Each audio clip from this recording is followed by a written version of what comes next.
तर प्रशांत कोरटकरची गेल्या 3 दिवसात झालेल्या चौकशीमध्ये त्याच्याकडे असलेल्या रोल्स रॉयल्स कारबद्दल विचारणा झाली। मात्र ती कार त्याला कोणी दिली हे कोरटकर सांगत नाहीये असं पोलीस सूत्रांकडून कळतंय। मुळात ही कार समृद्ध जीवन घोटाळ्यातील मुख्य आरोपी महेश मोतेवारच्या मालकीची होती।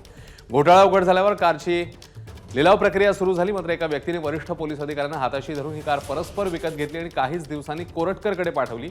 इतकी महागडी गाडी देणारा हा कोण खास मित्र आहे याचा शोध पोलीस घेत आहेत। कोरटकरने मात्र आतापर्यंतच्या चौकशीत त्याचं नाव घेतलेलं नाहीये।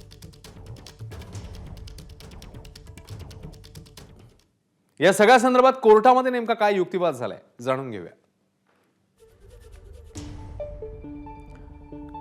पोलीस उपनिरीक्षक संतोष गळपे म्हणाले, आम्ही 3 दिवस आरोपीची चौकशी केली आहे। आरोपीच्या आवाजाचे नमुने घेतलेले आहेत। कोरटकरने जी कार वापरली ती जप्त करण्यासाठी आमची एक टीम नागपूरला गेली। फरार असताना नेमकी कोणी कोणी मदत केली याबाबत आरोपीने काही नावं घेतली आहेत।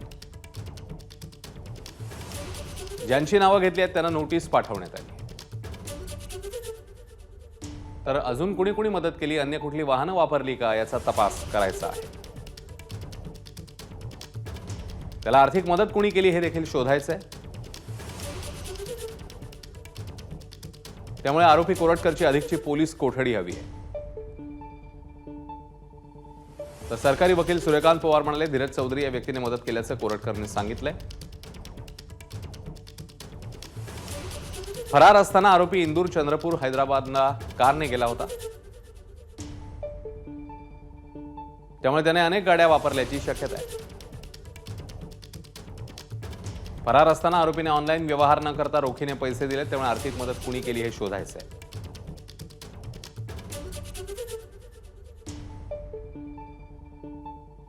आणखी कोणी मदत केली याचाही तपास करायचा आहे असंही सरकारी वकिलांनी यावेळी सांगितलेलं आहे। या प्रकरणात खोलात जाऊन तपास करायचा आहे।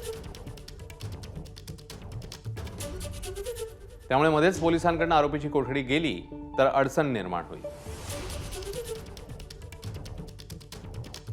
म्हणूनच कोल्हापूर पोलिसांना 5 दिवसांची पोलीस कोठडी हवी आहे।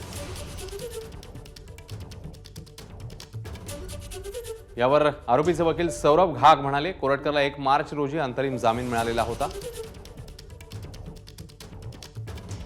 तेव्हाच पोलिसांनी चौकशीसाठी का बोलवलं नाही?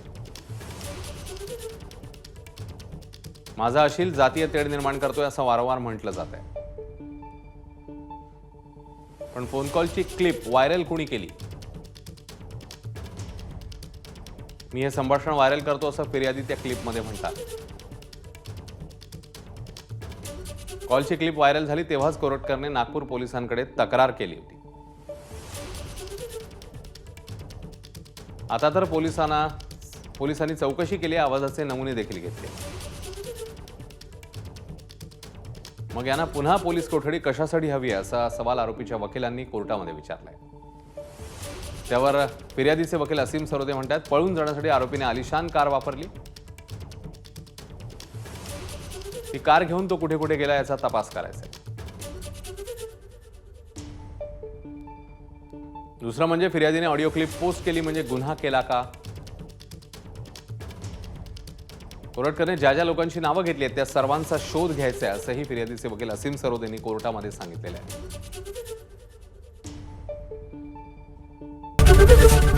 एबीपी माझा, उघडा डोळे बघा नीट।